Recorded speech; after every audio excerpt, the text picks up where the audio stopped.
Mr. Hasselstrom, you are suing Mr. Wright for $1,000 to recover the cost of repairing damage that you claim he caused to your property.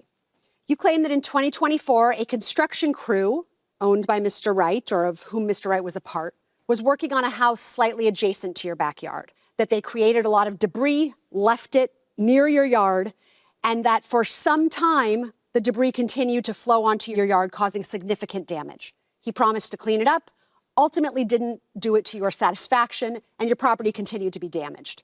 So when he stopped responding to you, you had to take it upon yourself to get things remedied, and it's going to cost $1,000. So you'd like that $1,000 from him.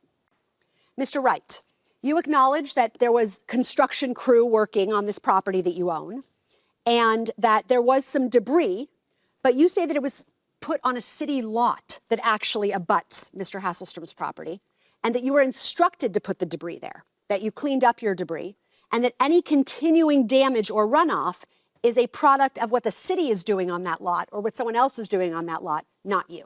So even though you tried to help the best you could to be a friendly guy, ultimately you're not responsible for any of the damage to his property because it was someone else's problem.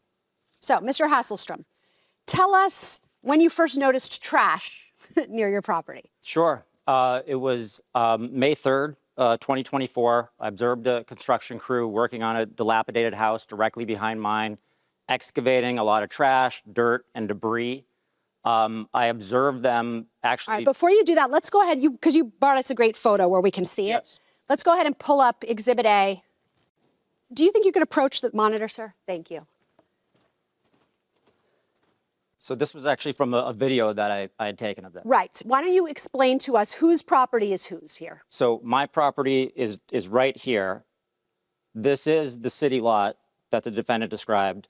And this house back here is where you can see the crew was taking trash and debris and leaving it right next to my lot. Got it. All right, I want to show you one more photograph while I have you up there. Show us just from another angle what we're looking at here. Yeah, this is a better angle. You can see the dilapidated house, all the trash and debris and everything left in the city lot right next to mine. This is my property right here. This is actually part of my back lot. Okay, so these are pictures that you took looking from your house onto the lot. Is that correct? Yep. Wow. All right, there appears to be a wall there to me, like a fence between your lot and the city lot.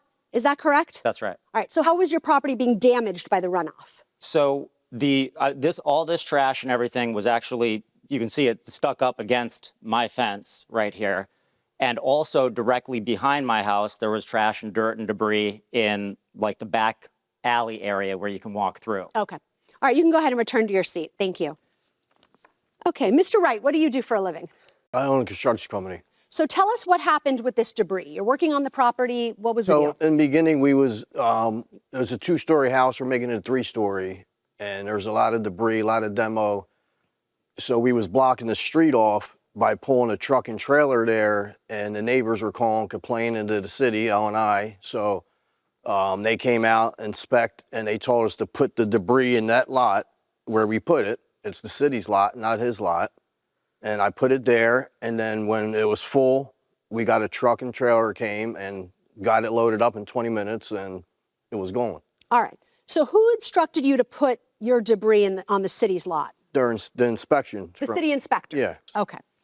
Mr. Hasselstrom, when you noticed all this debris in the back, on the lot behind your home, and then you eventually also noticed runoff coming into your home, tell me about that. Yeah, it was about a month later. So they did come back and pick up a lot of the trash that you saw in the pictures. But what you can't really tell as well is that they had almost a foot of dirt that they had excavated from that back area.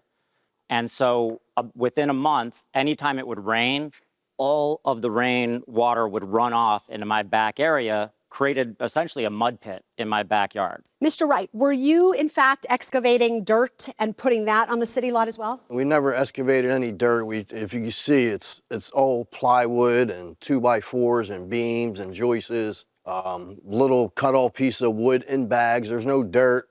The lot level is higher than his ground.